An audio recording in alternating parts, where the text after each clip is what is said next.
থেকে বাংলাদেশে গণমাধ্যমের স্বাধীনতা, গণমাধ্যমের বর্তমান বাস্তবতা নানাভাবে দেখেছি। এর মধ্য দিয়ে এই প্রথমবারের মতো বোধহয় গণমাধ্যম সংস্কার একটা কমিশন হয়েছে, যেটা নিয়ে তেমন কোনো আলোচনা হয়নি। আজকে হয়তো এখানে আলোচনা হচ্ছে, সামনের দিনে যাতে এই আলোচনাটা বড় আকারে সামনে আসে। গণমাধ্যম যদি কাজ না করে তাহলে তো আসলে আর কিছুই থাকে না।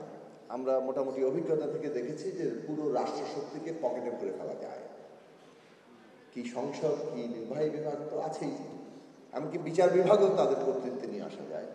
গণমাধ্যমেরই কিছুটা জায়গা ছিল যার মধ্য দিয়ে এই ফ্যাসিবাদ আসলে একভাবে তার নানা প্রশ্নের মুখে পড়েছে এবং জনগণের মধ্যে একটা ঐক্য তৈরির ক্ষেত্রে, সচেতনতা তৈরির ক্ষেত্রে সহায়তা করেছে। ফলে শেষ পর্যন্ত আদালতকে যেমন আশ্রয় বলা হয়, গণমাধ্যম কোনো অংশে কম আশ্রয় নয়। গণমাধ্যমই আধুনিক রাষ্ট্র ব্যবস্থায় জনগণের জন্য সবচেয়ে বড় আশ্রয় হিসেবে থাকে। কারণ অনেক সময় আদালতে গিয়েও তার প্রতিকার পাওয়াটা যে দীর্ঘসূত্রিতা এবং অন্য অনেক রকম অসুবিধা সেটা থাকে। গণমাধ্যম একটা প্রশ্নকে সামনে নিয়ে আসতে পারে, এমনকি যাকে আপাত দৃষ্টিতে মামুলি প্রশ্ন মনে হয় সেটাও তারা দ্রুত সামনে নিয়ে আসতে পারে। সেই জায়গা থেকে গণমাধ্যমের স্বাধীনতা আগামী দিনে রাষ্ট্রের পরিচালনা যারা করবেন এবং পুরো রাষ্ট্র ব্যবস্থা যে জবাবদিহি, সেইটাকে মানুষের সামনে সবচেয়ে বড় আকারে হাজির করতে পারে। ফলে আমাদের দিক থেকে আমরা মনে করি যে গণমাধ্যমের স্বাধীনতার প্রশ্নটিকে সবচেয়ে বড় ফোকাসে আনা দরকার, যদি আমরা নাগরিকের স্বাধীনতাকে নিশ্চিত করতে চাই। কয়েকটা ছোট্ট বিষয়ে কথা বলে শেষ করবো। 1 নম্বর হচ্ছে গণমাধ্যমের যারা কাজ করেন তাদের অধিকার, মর্যাদা এবং তাদের কোড অফ এথিক্স, এই দুটো পরস্পর সম্পর্কিত। কিন্তু তাদের অধিকার মর্যাদাকে যদি আমরা গুরুত্ব না দিই, সেইটাকে একটা কাঠামোবদ্ধ করতে না পারি, প্রায় সমান যোগ্যতা নিয়ে বিশ্ববিদ্যালয়ে পাশ করে কেউ আমলাতন্ত্রে যাচ্ছেন আর কেউ গণমাধ্যমে যাচ্ছেন। আমলাতন্ত্রে একটা নিশ্চিত জীবনের মধ্যে ঢুকছেন, কিন্তু গণমাধ্যমে তাকে একটা অনিশ্চিত জায়গায় থাকতে হচ্ছে। প্রত্যেক পেশারই একটা নির্দিষ্ট চেহারা থাকে, কিন্তু একটা পেশা যদি সম্পূর্ণ অনিশ্চিত জায়গায় থাকে, তার আয়ের প্রশ্নে বলেন, তার মর্যাদার প্রশ্নে বলেন, তার নানা ধরনের অধিকারের প্রশ্নে বলেন, তাহলে আসলে সেই ব্যক্তির কাছ থেকে তার পেশার যে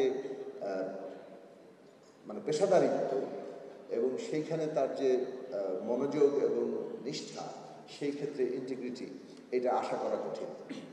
আমাদের এখানে ঢাকা শহরেরই আজকে মিডিয়ার যারা কাজ করেন তাদের যে পরিস্থিতি, সেটা তো আমরা দেখতে পাচ্ছি।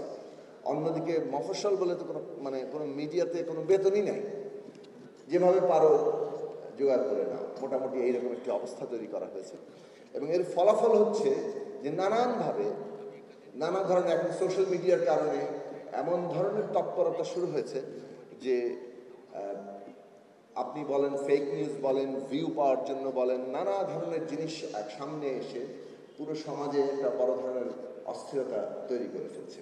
সামাজিক সমস্ত নিয়ম শৃঙ্খলা নিশ্চয়ই বদল দরকার, কিন্তু যে ধরনের প্রায় নৈরাজ্যিক পরিস্থিতি তৈরি হয়েছে, সেইটার মূল জায়গা হচ্ছে আমরা এখানে আসলে সাংবাদিকতার সংজ্ঞা তৈরি করা দরকার। সাংবাদিকতা কারা আসলে যুক্ত হচ্ছেন সেটার এনলিস্টমেন্ট দরকার, রেজিস্ট্রেশন দরকার, এবং তাদের যেমন নিজেদের আর্থিক নিশ্চয়তা দরকার মর্যাদাপূর্ণ জীবনের, তেমনি আবার তাদের কোড অফ এথিক্স থাকা দরকার। এটা খুব জরুরি জায়গা। এটা নিশ্চিত না করে আসলে পুরো এই সাংবাদিকতাটাকে যেখানে আমরা নিতে চাচ্ছি, কারণ প্রথমত সাংবাদিক যদি মেরুদণ্ড সোজা করে মর্যাদাপূর্ণ জায়গায় দাঁড়াতে না পারেন, আমরা যত বাকি আইন করি আসলে সেই জায়গাটা খুব বেশি কাজ করবে না। দ্বিতীয় বিষয় হচ্ছে মিডিয়ার মালিক কারা হবে। একক মালিকানায় অনেকগুলো মিডিয়া আছে, এটা তো আছেই, কিন্তু একক মালিকানায় কি কোনো মিডিয়ার থাকা উচিত কিনা এই প্রশ্নটা তোলা দরকার। মিডিয়া একটা সামাজিক দায়বদ্ধ প্রতিষ্ঠান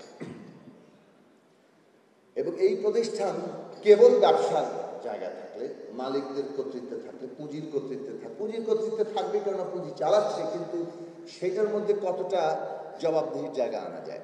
আমাদের দিক থেকে আমরা প্রস্তাব করেছিলাম যে মিডিয়া মালিকানায় একটা মিডিয়ার মালিকের একজন মালিক কত % মালিকানা সর্বোচ্চ পেতে পারে, এইটা জায়গাটা